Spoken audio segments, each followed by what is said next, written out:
দূর, এই সময় কেন ঝামেলাটা করতে হলো। যাই, সামনেই তো মনে হচ্ছে একটা মেকানিকের দোকান, না? হ্যাঁ। দাদা কি হয়েছে? আরে হঠাৎ বন্ধ হয়ে গেল, আর কিছুতেই স্টার্ট নিচ্ছে না। একটু দেখুন তো। তেমন বড় সমস্যা না, তবে একটু সময় লাগবে। প্রায় ওই 30 মিনিটের মতো বসে থাকতে হবে। আচ্ছা, ঠিক আছে, আপনি কাজ করুন, আমি পাশের দোকান থেকে ঘুরে আসছি।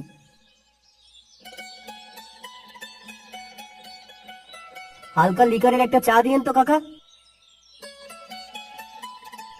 এই নিন, এই নিন টাকা। সব ঠিক হয়েছে তো? হ্যাঁ হ্যাঁ দাদা, এখন একদম একদম ওকে, একদম ওকে।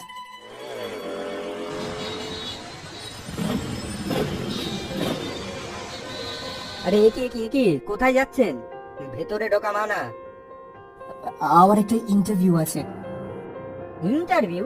সে তো অনেক আগেই শেষ হয়ে গেছে। না না, এই একটু একটু দেখুন না, আমি কি আর একটু সময় পাবো না? একটা একটা সুযোগ। হ্যালো, হ্যালো মামা। আমি এত চেষ্টা করলাম তোর জন্য, তোর দ্বারা মনে হয় আর চাকরি হবে না। মামা, আমি আসলে জ্যামে আটকে গিয়েছিলাম। জ্যাম? আরে প্রতিবারই এক অজুহাত। আমি কি এমনি এমনি ওনাদের সাথে কথা বলে রেখেছিলাম? তোর যা কোয়ালিফিকেশন, তাতে এই সুযোগটা পাওয়া ভাগ্যের ব্যাপার ছিল। আমি দায়িত্ব নিয়েছিলাম যাতে তোর চাকরিটা হয়ে যায়, কিন্তু তুই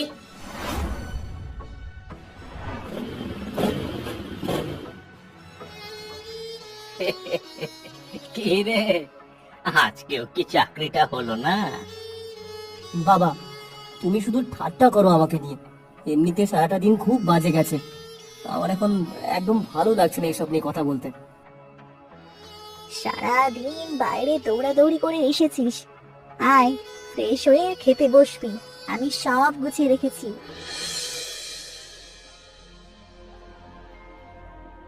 না না, কাল সকাল 10টা, এবার আর মিস করা যাবে না।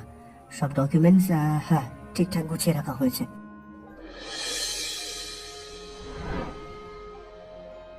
কিরে, টাকা লাগবে? এই রে, দেখি এই 100 টাকা দিয়ে কোনো চাকরি ম্যানেজ করতে পারিস কি না। অনেক তো দৌড়ঝাঁপ করলি।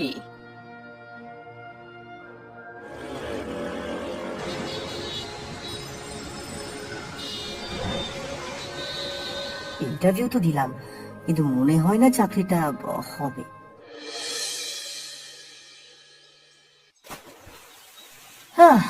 আর পারলাম না রাহুল, সব জায়গায় ইন্টারভিউ দিচ্ছি, কিন্তু কাজের কাজ কিছুই হচ্ছে না। আমার মনে হয় আমার কপালে চাকরি নেই। দেখ কত শান্ত এই নদীটা, কিন্তু এর নিচে স্রোত কত। আমাদের জীবনটাও সেরকম, বুঝলি? শুধু এক জায়গায় আটকে থাকলে হবে না। কি করা যায় বল? ব্যবসা করার ইচ্ছে আছে, কিন্তু ব্যবসা করব কি, মানে কি ব্যবসা করব? ফুচকা।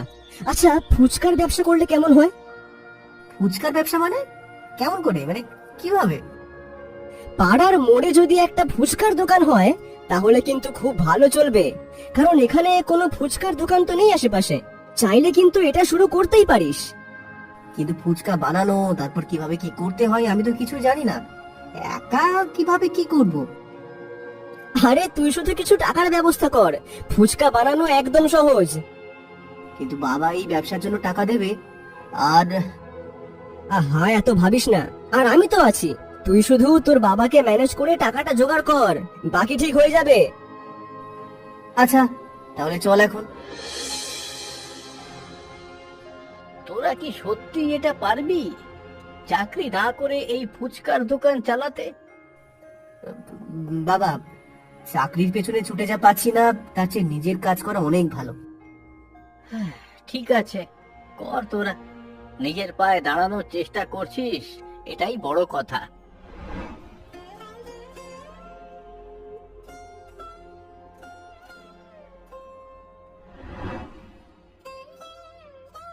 দেখ বন্ধু, দোকানটা হয়ে গিয়েছে, এখন শুধু কাস্টমার আসার পালা। কি রে, একটা কাস্টমারও তো আসছে না রে, আমাদের ব্যবসা কি চলবে না? আরে ব্যবসা করতে এসে এত তাড়াহুড়ো করলে হবে? দেখবি সময় মতো ঠিক লোক আসবে। ও, ওই তো একজন আসছে।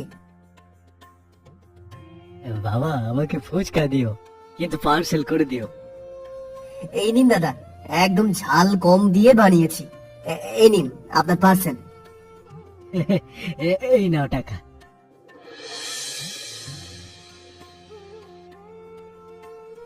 রাহুল, খেয়াল করেছিস ওই বয়স্ক লোকটা প্রতিদিন সে আমাদের দোকান থেকে ফুচকা নিচ্ছে? হ্যাঁ, কয়েকদিন ধরেই দেখছি। এর পিছনে কোনো কারণ থাকতে পারে কি? জানি না, তবে যাই হোক একটা নিয়মিত কাস্টমার তো পেয়েছি।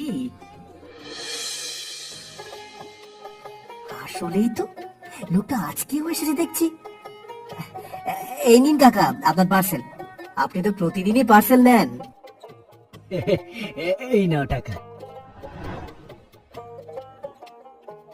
আরে বিমলদা, বিমলদা একটু দাঁড়ান, শুনে যান। কি ব্যাপার রামচরণ, কিছু বলবে কি? খবরের কাগজে কি আজ কোনো বিশেষ কিছু দেখেছো? আরে মশাই, খবরের কাগজ ছাড়েন, আপনার ঘরের তাজা খবরের কি অবস্থা? আমার ঘরের আবার কি খবর, পরিষ্কার করে বলো তো। আরে না বিমল বাবু, আপনার ছেলে রুদ্রের কথা বলছি। কত বড় ছেলে, পড়াশোনা শেখালেন, শেষমেশ কিনা পাড়ার মোড়ে তেঁতুল জল বলছে, ফুচকার দোকানদার বানালেন ওরে। ঠিকই তো, আমরা তো ভাবলাম রুদ্র এবার শহর গিয়ে চাকরি করবে, তা না, এখন সে প্লেট হাতে নিয়ে বলছে দাদা ঝাল কেমন দেবো। হ্যাঁ, দেখতে কেমন দেখায় না বিমলদা? সমাজ কি বলবে বলুন তো? ওহো, ফুচকার কথা বলছিস? তা সমাজ কি বলবে আমি জানি না, তবে রুদ্রর ফুচকার যা স্বাদ, সমাজ তো দেখি ওখানেই লাইন দিয়ে দাঁড়িয়ে আছে। আরে বিমলদা, আপনি ওদিকে সায় দিচ্ছেন? আমার ছেলে চাকরির পেছনে না ছুটে ও নিজে কিছু করছে, নিজের পায়ে দাঁড়িয়েছে, এটাই আসল কথা। তা অবশ্য ঠিক, কিন্তু ওই যে লোকে বলে, লোকে তো অনেক কিছুই বলে, কিন্তু আমি ওর কাজে খুব খুশি। আরে রুদ্র, জলদি আয় জলদি আয়, দেখ ঘরে কে এসেছে। একজন বিশেষ লোক তোর সাথেই কথা বলতে এসেছে। আমার সাথে? দেখি তো, এই অসময়ে আবার আমার সাথে দেখা করতে এলো কে? এই যে বাবা, এই এই ছবিগুলো দেখো। হ্যাঁ দেখ তো, সবগুলোই অনেক সুন্দর। তোর কোনটা পছন্দ হয় দেখ তো। আরে, এ কি কাণ্ড! মা, এসব কি হচ্ছে? আমি এখন কোনো মতে বিয়ে করছি না। আরে বাবা, বয়স তো আর কম হলো না, আর লজ্জা করতে হবে না। না বাবা, অচেনা একটা মেয়েকে এই বাড়িতে নিয়ে আসবো, সে কেমন স্বভাবের হবে কে জানে। আহা রুদ্র, তোর যদি কোনো পছন্দ থাকে সেটা বল। না মা, আমার কোনো পছন্দ নেই। তাহলে সমস্যা কোথায়? এখন আমি এসব নিয়ে ভাবছি না। আসল কথা হলো, আমি মায়ের হাতে রান্না ছাড়া মুখে দিতে পারি না। কোথাকার কে আসবে, তার রান্না আমি খেতে পারবো কিনা, সবার সাথে হাসি মুখে মিশতে পারবে কিনা, আমি এসব এসব বিয়ে কথা বলতে চাই না।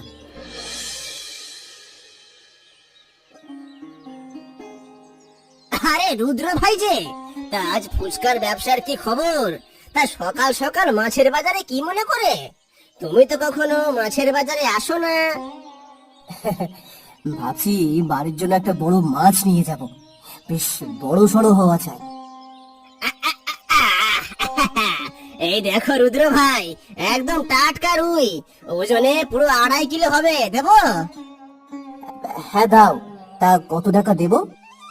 আগে পুরোপুরি 400 টাকা দিও। এই নাও তোমার 400 টাকা। আমি চললাম, রোদের তেজ বাড়ছে, আমার সেই ফুচকা বানানোর আনাজ কিনতে হবে আবার। মা, ও মা, কোথায় গেলে তুমি? বাবু, ব্যাগটা আমাকে দেন। কে রে তুই? আর এখানে কি কি করছিস? হ্যাঁ, আমি বিন্দু, কাকিমা আমাকে আজকে থেকেই এ বাড়িতে কাজে আসতে বলেছিল। আমি আপনাদের নতুন কাজের লোক। নতুন কাজের লোক? ও ও আচ্ছা, এই নাও, এই এই মাছটা মাকে দেবে।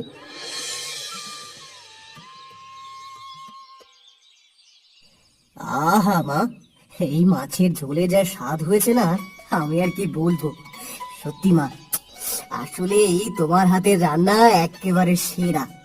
এই রান্নার কোনো তুলনাই হয় না। কি রে রুদ্র, আজ তো দেখি থালার ভাত নিমেষের মধ্যে গায়েব করে দিলি। আসল জাদু তো মায়ের হাতে। এই এই যে সর্ষে বাটা দিয়ে রুই মাছের ঝোলটা হয়েছে, এটা কি বাইরের কোনো মেয়ে জীবনেও রাঁধতে পারবে? আমি তো আগেই বলেছি, এই মায়ের হাতে রান্না ছাড়া আমার মুখে অন্য কোনো রান্না চলবেই না। তা রান্নাটা তো সত্যি খুব পছন্দ হয়েছে। সব একদম পারফেক্ট, একেবারে মাপে মাপে। তোমার এই রান্নার জন্যই তো আমি এই বাড়ি ছেড়ে কোথাও যেতে পারি না। শুনলে গো তোমার ছেলের কথা, মায়ের হাতে রান্না ছাড়া নাকি ওর মুখে কিচ্ছু রোচে না। তা রুদ্র, আজকে রান্না তো আমি করিনি। হ্যাঁ, কি বললে তুমি? তুমি রান্না করোনি? আমি আমি তো ছোটবেলা থেকে তোমার হাতের রান্না চিনি না ভেবেছো? হ্যাঁ, তুমি তুমি নিশ্চয়ই মজা করছো।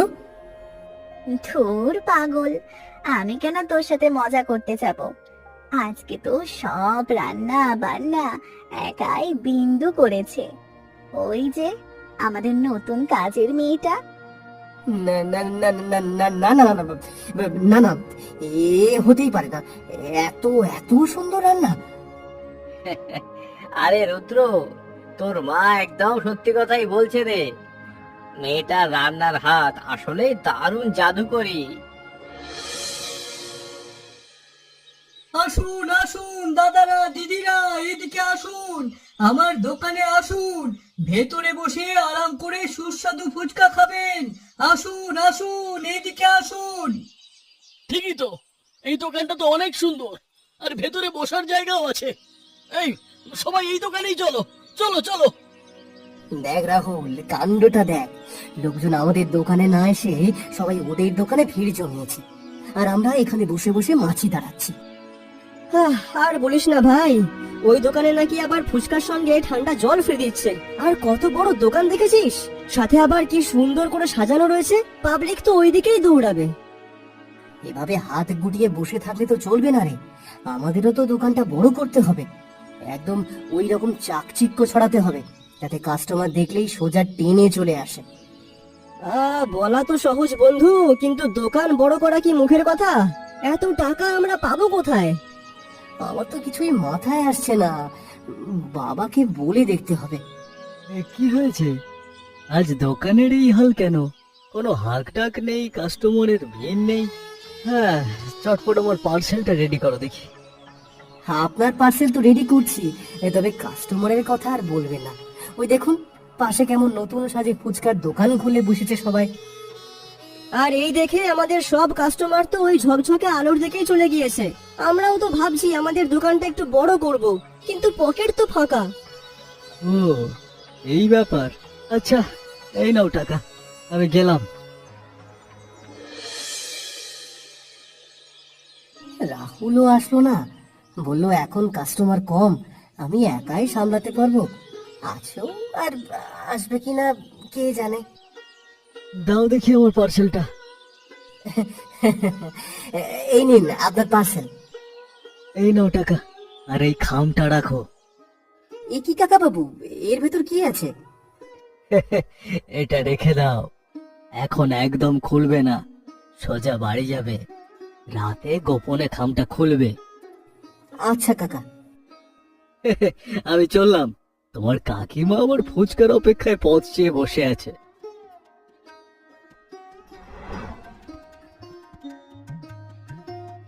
ওরে বাবারে রুদ্র, এত টাকা! কিন্তু উনি আমাকে এতগুলো টাকা দিল কেন?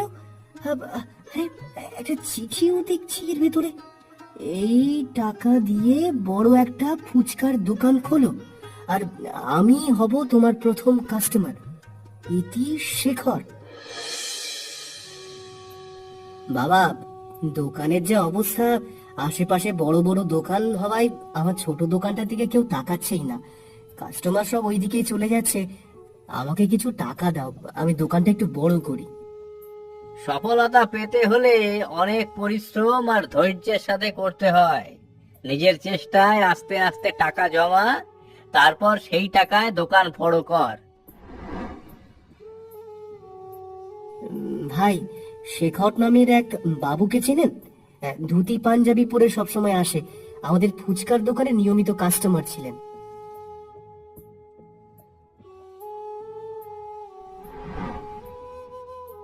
ওই শেখর বাবুর তো কোনো খোঁজ পাচ্ছি না কয়েকদিন ধরে। এখন কি করবি? এই টাকাটা খরচ করবি? উপায় কি বল? হ্যাঁ, ওই টাকা দিয়েই দোকান বড় করব। চল, কাজ শুরু করি।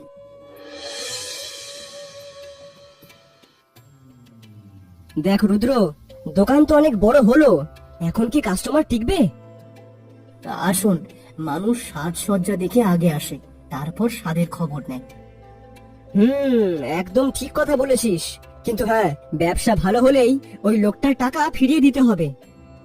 হ্যাঁ, আমিও এটাই ভেবেছি। দোকান তো দেখছি পুরো বদলে ফেলেছো। আরে কাকা বাবু, আপনি? অনেকদিন পর আপনাকে দেখলাম। দোকানটা বড় করলাম শুধু আপনার ওই টাকার জোরেই, কিন্তু আপনি তো আর আসছিলেন না যে। এই একটু ব্যস্ততার মধ্যে ছিলাম, আর বলেছিলাম না তোমার দোকানের প্রথম কাস্টমার কিন্তু আমিই হব। আচ্ছা, এখন আমাকে ফুচকা দাও। এই নিন আপনার স্পেশাল ফুচকা। আজকে কিন্তু আপনি টাকা দিতে পারবেন না। আচ্ছা, ঠিক আছে। কি হয়েছে, কিছু বলবি? হ্যাঁ, আসলে পরের কয়েকটা দিন আমি আসতে পারবো না, আমি কাকিমাকে বলে দিয়েছি। আচ্ছা ঠিক আছে, তোর কাজ থাকলে যা, তবে খুব বেশি দেরি করিস না কিন্তু। ঠিক আছে, আমি এখন আসি। কি রে রুদ্র, কিছু নিয়ে ভাবছিস? কাউকে খুঁজছিস মনে হচ্ছে। না রে রাহুল, লক্ষ্য করছিস শেখর বাবুর যে কয়দিন কোনো খবর নেই। হ্যাঁ রে, কিন্তু লোকটা যে আসছে না কেন সেটাই তো বুঝতে পারছি না।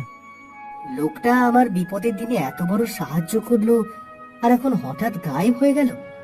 দোকানটা না হয় তুই একাই সামলা, আমি আজ একটু ঘুরে আসি, দেখি কোনো খোঁজ পাই কিনা। আচ্ছা যা। শুনুন মশাই, এই এলাকায় শেখর নামে এক বাবু থাকেন, ওনার বাড়িটা ঠিক কোন দিকে বলতে পারেন? শেখর বাবু, ওনার বাড়ি তো সামনে রাস্তা ধরে সোজা গিয়ে একটা দোতলা বাড়ি। ধন্যবাদ কাকা, ভেতরে আসবো? আরে বাবা, তুমি এখানে? এসো এসো, ভেতরে এসো। আপনি কয়েকদিন দোকানে আসেন না, ভাবলাম কোনো বিপদ হলো কিনা, তাই খোঁজ নিতে নিতে চলেই এলাম। আর বলো না বাবা, তোমার কাকিমার শরীরটা একটু খারাপ হয়েছে, তাই আমি আর ঘর থেকে বেরোতে পারছি না। ও আচ্ছা। বিন্দুমা, কোথায় রে? একটু এদিকে আয় দেখি। বিন্দু, তুই এখানে কি করছিস? আরে বাবা, ও আমার মেয়ে বিন্দু, তুমি ওকে চেনো নাকি? আপনার মেয়ে মানে? ও তো আমার বাড়িতে কাজ করে। বাবা, মা, তোমরা এখানে কি করছো? মানে আমি তো কিছুই বুঝতে পারছি না। তুই তো এসেই পড়েছিস, তাই আমরাও খোঁজ নিতে নিতে চলে এলাম। তাই এসে দেখি কাণ্ড কারখানা। আমাদের ছেলে তো দেখি ফুচকার দোকানের খদ্দেরের বাড়ি এসে আড্ডা মারছে। আসলে পরিস্থিতিটাই এমন ছিল। রুদ্র, কয়েকদিন আগে হরিপদ ঘটকের আনা ছবি দেখে তো খুব নাক ছিটকাচ্ছিলি। বলছিলি অচেনা মেয়ে সে রান্না বান্না পারবে কিনা, তোর মায়ের হাতের রান্নার মতো স্বাদ হবে কিনা। তোর পছন্দ হবে কিনা দেখার জন্যই আমরা প্ল্যান করে বিন্দুকে আমাদের বাড়িতে নিয়ে গেছিলাম। এখন বল তো বাবা, বিন্দু মা তোকে পছন্দ মতো খাবার রান্না করে খাওয়াতে পারবে তো? আরে বাবা, মানে তলে তলে এত প্ল্যান, আর আমি কিছুই জানি না। এখন তো জানলি, তা কি বলছিস? তোর তো খুব শখ ছিল এমন কাউকে পাওয়ার যে তোকে মনের মতো রান্না করে খাওয়াবে। এখন বিন্দুকে দেখে তোর পছন্দ হয়েছে তো, নাকি এখন অন্য কোনো অজুহাত বের করবি? শোন রুদ্র, এসব লুকোচুরি করার দিন শেষ। বিন্দু মেয়েটা কাজের ক্ষেত্রে যেমন, রূপে গুণেও তেমন। কিরে, তুই কি বলিস? আমি আর কি বলবো বাবা, তোমরা তো সব ঠিকই করে রেখেছো।